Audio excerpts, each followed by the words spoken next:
Ya, saya kira kasus-kasus yang sekarang menimpa Muhammad Rizik Syihab ini atau bisa dikenal dengan Habib Rizik itu tergantung dari dua pihak. Yang pertama adalah dari pihak pelapor dan yang kedua adalah dari pihak penyidik. Nah, yang berpotensi terpengaruh oleh kepentingan-kepentingan politik atau kepentingan-kepentingan lain dengan pertimbangan-pertimbangan tertentu dari penyidik. Tetapi seharusnya kalau memang itu kasus-kasusnya memang serius atau memang menimbulkan korban, ya pihak pelapornya yang menuntut kepada penyidik supaya dilanjutkan karena memang ada pelapor gitu. Tapi kita lihat kalau misalnya memang tidak cukup bukti, penyidik kan berhak untuk menghentikan kasus itu. Jadi tidak semata-mata kita melihat siapanya yang dilaporkan, tetapi sebenarnya semua warga negara itu sama di muka hukum. Kita lihat apakah kasus-kasus tersebut mempunyai alat bukti yang cukup atau tidak. Sebenarnya faktornya itu, bukan kita melihat siapanya. Tagar Institut, Jurnalisme dan Riset.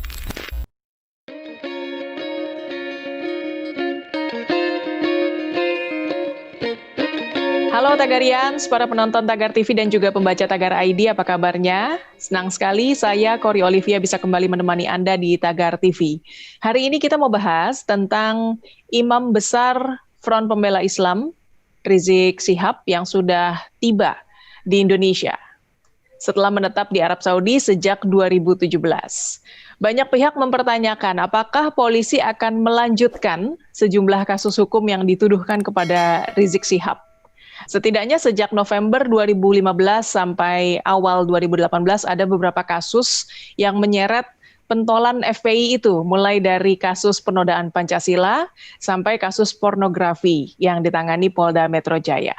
Nah, untuk membahas hal ini lebih lanjut, saat ini saya sudah bersama dengan Stanislaus Rianta, pengamat intelijen. Halo Pak Stanis. Halo Pak. Pak Stanis, Rizik Syihab kini sudah resmi ada di Indonesia. Menurut Bapak, apakah kasus-kasus hukumnya yang selama ini menggantung akan dibuka lagi oleh penegak hukum? Ya, saya kira kasus-kasus yang sekarang menimpa Muhammad Rizik Syihab ini atau bisa dikenal dengan Habib Rizik itu tergantung dari dua pihak. Yang pertama adalah dari pihak pelapor dan yang kedua adalah dari pihak penyidik. Nah, yang berpotensi terpengaruh oleh kepentingan-kepentingan politik atau kepentingan-kepentingan lain dengan pertimbangan-pertimbangan tertentu dari penyidik. Tetapi seharusnya kalau memang itu kasusnya memang serius atau memang menimbulkan korban, ya pihak pelapornya yang menuntut kepada penyidik supaya dilanjutkan. Ini kan sebenarnya karena memang ada pelapor gitu. Tapi kita lihat kalau misalnya memang tidak cukup bukti, penyidik kan berhak untuk menghentikan kasus itu. Jadi tidak semata-mata kita melihat siapanya yang dilaporkan, tetapi sebenarnya semua warga negara itu sama di muka hukum. Jadi sama, dan kita lihat apakah kasus-kasus tersebut mempunyai alat bukti yang cukup atau tidak. Sebenarnya faktornya itu, bukan kita melihat siapanya, karena semua warga negara saya kira sama di atas hukum. Jadi kita juga lihat banyak kasus, misalnya kasus-kasus lain seperti korupsi juga tidak melihat petinggi orang-orang pejabat tinggi juga tetap diproses di Indonesia. Gitu. Jadi intinya kalau tidak ada yang melaporkan maka tidak akan dibuka lagi, Pak, ya? Ya, saya kira ini dari pihak pelapor harus proaktif kalau memang mempunyai alat bukti dan cukup bukti untuk menjerat dari yang dilaporkan. Jadi perlu proaktif dari para pelapor dan nanti penyidik akan membuat pertimbangan apakah nilai dilanjutkan atau tidak. Jadi saya kira tidak pengaruh politik kecil, tetapi memang ini menjadi pertimbangan dari penyidik. Baik, ini baru-baru ini politikus PDIP Henry Yosodiningrat mendatangi Polda Metro Jaya meminta laporannya atas Rizik Syihab ditindaklanjuti karena Rizik sudah pulang. Henry sendiri membuat laporan perihal dugaan tindakan pencemaran nama baik yang dilakukan Rizik pada 2017 yang menuding Henry sebagai politikus berhaluan komunis. Sementara kuasa hukum Rizik meminta agar Henry mencabut laporannya. Nah, bagaimana pendapat Pak Stanis mengenai hal ini, Pak? Ya, tergantung Pak Henry. Kalau misalnya Pak Henry itu memang tidak mau mencabut, kemudian beliau mempunyai alat bukti yang cukup, ya polisi harus memproses hal tersebut. Persoalan nanti bersalah atau tidak kan di pengadilan, tetapi ketika ada pelapor, ada alat bukti ya diproses. Nah, persoalan nanti ada kuasa hukum dari Habib Rizik kemudian meminta Henry untuk mencabut pelaporannya itu kan di luar mekanisme itu ya. Tetapi ketika orang mau melakukan pelaporan, mempunyai alat bukti dan itu terbukti ada korban, ada pelaku, ya diproses gitu, diproses. Kita tidak melihat siapa pelapor dan siapa yang dilaporkan, tetapi kan ada alat buktinya, itu yang penting. Baik, kayak ini kalau kita bahas tentang masalah hukum Rizik Syihab yang diketahui publik ya, kita bahas satu persatu nih. Misalnya tentang kasus kerusuhan Monas 2008. Bagaimana pendapat Anda mengenai hal ini, Pak? Ya, kasus ini kan sudah cukup lama ya, sudah cukup lama. Memang kita harus akui di hukum ini kan penyidik akan memerlukan alat bukti, apalagi jika itu orang figur-figur yang populer, karena nanti akan menjadi sorotan masyarakat. Tapi saya kira di Indonesia itu hukum arahnya sudah membaik. Terbukti misalnya dalam kasus yang menjerat Basuki Cahayapurnama, atau di penjara juga gitu loh, dengan ucapan seperti itu. Nah, harusnya penyidik dari Polri konsisten ketika kasus-kasus seperti Basuki Cahayapurnama juga bisa diproses hukum dan beliau juga taat. Kasus yang mirip juga diproses gitu. Apalagi kalau misalnya kasus itu kekerasan, ada korban, ada bukti seperti visum, ya diproses gitu. Jangan melihat siapanya, tetapi ada pelaku, ada korban, ada alat bukti, ya diproses gitu. Ya, kalau bicara soal Basuki Cahayapurnama yang kasusnya adalah penodaan agama ya, penistaan agama. Nah, Rizik Syihab juga pernah dilaporkan dalam kasus dugaan penodaan agama Kristen. Karena dalam ceramahnya Rizik ada berkata, kalau Tuhan beranak terus bidannya siapa? Kalau menurut Anda kenapa kasus ini digantung sementara kasus BTP langsung bereaksi? Nah, ini yang harus kita tanyakan kepada penyidik. Apakah ada faktor lain, misalnya kurang alat bukti atau ada faktor lain seperti apa gitu loh. Tetapi yang berhak menanyakan sebenarnya adalah dari pelapor. Kita misalnya memang ini kasus ini dinilai janggal, ya kita dorong aja pelapor untuk menanyakan kepada penyidik seperti apa gitu lanjutannya gitu. Tapi memang kita harapkan pemerintah, kita harapkan negara penegak hukum itu memperlakukan semua warga negara sama di muka hukum. Jadi jangan melihat siapa dia, tetapi melihat apa yang dilakukan dan bagaimana mekanisme hukumnya. Saya kira ini menjadi ujian atau menjadi suatu menjadi ujian penting bagi penegak hukum kita, terutama di mata publik, bagaimana hukum benar-benar ditegakkan dan dilakukan dengan seadil-adilnya. Baik, berikutnya nih Pak, Rizik Syihab juga diperkarakan dalam kasus dugaan pencemaran nama baik Soekarno dan penodaan Pancasila.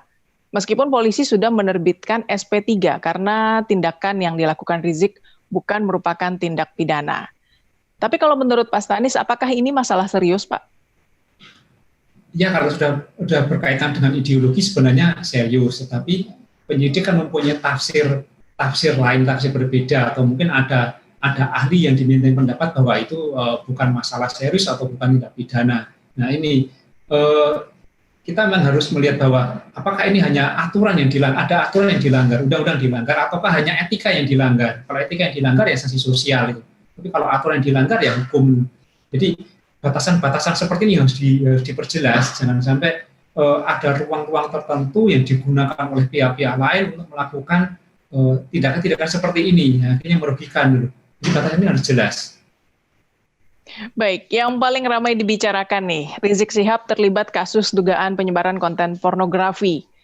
Dan pihak perempuannya, Firza Hussein, sudah dinyatakan sebagai tersangka waktu itu ya. Tapi ini juga digantung. Dan benarkah Rizik Syihab melarikan diri ke Arab Saudi karena kasus ini, Pak? Ya, kalau itu saya kira yang bisa menjawab adalah Habib Rizik sendiri, tetapi persoalan gantung atau tidak, ya sebaiknya pelapor kita dorong untuk menanyakan kepada penyidik mau diapain kasus seperti ini. Kan penyidik juga harus mempertanggungjawabkan hasil penyidikannya kan. Tapi memang ketika nanti kasus ini tidak cukup bukti atau mungkin pelapor mencabut laporannya, ya tidak bisa diproses lagi di SP3 itu.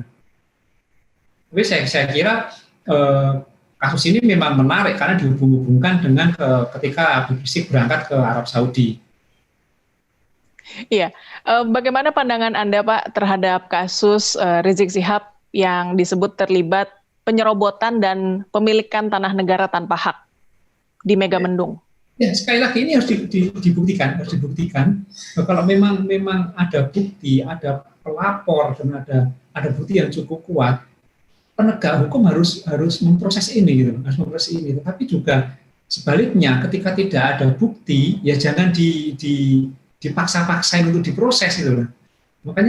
Makanya ini adalah kemampuan penyidik untuk sebenarnya menentukan apakah ini layak atau tidak. Tetapi jangan sampai ketika melihat seseorang itu ternyata cukup kuat powernya atau pengaruhnya, baik itu pelapor atau yang dilaporkan, lalu kasus ini menjadi digantung. Sebenarnya tidak seperti itu. Siapapun yang pelapornya, siapapun yang dilaporkan, ketika ada pelanggaran hukum, ada bukti yang cukup, harus diproses, apapun kasusnya. Tapi kalau menurut Anda sendiri, Pak, apakah kasus-kasus ini masuk akal atau sebenarnya hanya mengada-ngada, Pak? Saya kira itu bisa dilihat dari buktinya ya. Tetapi kan memang dulu pernah juga sebelumnya Habib Rizik juga pernah di penjara, kalau nggak saya salah pada eranya Pak SBY ya. Kalau itu berarti kan ketika sudah masuk ke dalam pengadilan berarti kan sudah mempunyai ketetapan hukum dan itu sudah sah, ada alat bukti yang kuat dan menjadi ketetapan putusan pengadilan kan. Tapi yang kasus-kasus terakhir ini kita lihat kan memang belum ada yang sampai ke pengadilan ini. Apakah kurang bukti ataukah memang ada pertimbangan tertentu? Memang ini menjadi PR berat bagi Polri untuk memutuskan, apalagi ketika Habib Rizik datang kemudian publik yang berseberangan dengan Habib Rizik langsung menuntut Polri untuk memproses ini gitu. Ini kan menjadi sebenarnya suatu beban tersendiri bagi Polri. Ya, melihat juga banyak orang yang berbondong-bondong membuat kerumunan di Bandara Soekarno-Hatta menyambut kedatangan Rizik Syihab. Ini juga jadi banyak yang menilai bahwa aparat dan pemerintah lemah karena tidak melarang kerumunan itu, apalagi masih pandemi. Apakah menurut Anda, pemerintah takut sama Habib Rizik? Ya, saya kira bukan persoalan takut, tetapi ini adalah suatu pertimbangan tertentu. Ketika massa yang dalam jumlah banyak itu memang hanya untuk menjemput, tidak untuk melakukan aksi lain, ya udah dikawal aja, dibiarkan. Pak Mahfud kan juga mengatakan bahwa silakan dijemput, yang penting taati protokol kesehatan, walaupun kita lihat kerumunannya cukup rapat, kemudian ada beberapa properti yang rusak.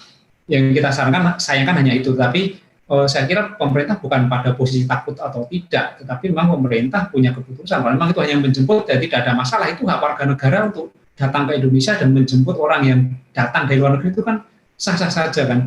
Yang kita sayangkan sebenarnya adalah ketika dampak dari penjemputan itu akhirnya merugikan orang lain, termasuk banyak orang yang tidak bisa terbang, penerbangan banyak yang di-cancel, ada properti rusak. Ini kan harusnya dipikirkan jauh-jauh hari itu. Ini dampak yang kita sesalkan, tetapi terkait massa yang banyak datang itu saya kira itu sudah wajar dan itu hak semua orang untuk melakukan hal itu. Yang penting ketika orang menjalankan haknya jangan sampai mengganggu hak orang lain juga itu. Terbukti kan hak orang untuk terbang juga terganggu, hak orang untuk menikmati bandara yang rapi, yang peralatannya berfungsi itu kan terganggu. Ini yang harus dipikirkan lagi gitu. Jangan sampai kita menjalankan hak tetapi merugikan hak orang lain. Baik, ini pertanyaan terakhir sebagai closing statement. Menurut Pak Stanis, kasus-kasus hukum Rizik Syihab mana yang sebaiknya dihentikan dan mana yang sebaiknya dilanjutkan ke persidangan? Karena kan ada banyak, ada mengancam keselamatan umat Hindu, ada juga yang kasus logo Palu Arit, ada juga kasus Sampurasun, ada juga banyaklah kasusnya. Kalau menurut Pak Stanis, yang mana yang dihentikan, yang mana yang dilanjutkan sebaiknya? Sebaiknya dikembalikan kepada para pelapor, kemudian koordinasi dengan penyidik. Ketika pelapor masih ingin melanjutkan kasusnya dan ternyata alat buktinya cukup, saya kira dilanjutkan. Tetapi ketika pelapor menarik laporannya atau alat buktinya tidak cukup, ya itu sebaiknya tetap di SP3. Dan yang paling penting adalah semua warga negara sama di muka hukum, jadi tidak ada perbedaan atau keistimewaan terhadap siapapun juga di Indonesia. Yang penting kalau dia bersalah ya dihukum, diproses. Gitu. Tapi kalau dia tidak bersalah juga harus dibebaskan. Itu yang menjadi catatan penting. Baik, Pak Stanis, terima kasih Pak untuk waktunya. Sehat dan sukses selalu Pak Stanis. Ya. Tagarians, demikian perbincangan saya bersama Stanislaus Rianta, pengamat intelijen. Subscribe YouTube channel Tagar TV dan klik loncengnya juga untuk mengikuti video menarik membahas topik terhangat hanya untuk Anda. Dan yang paling penting tetap lakukan 3M, memakai masker, menjaga jarak, dan mencuci tangan. Saya Cory Olivia, Tagar TV.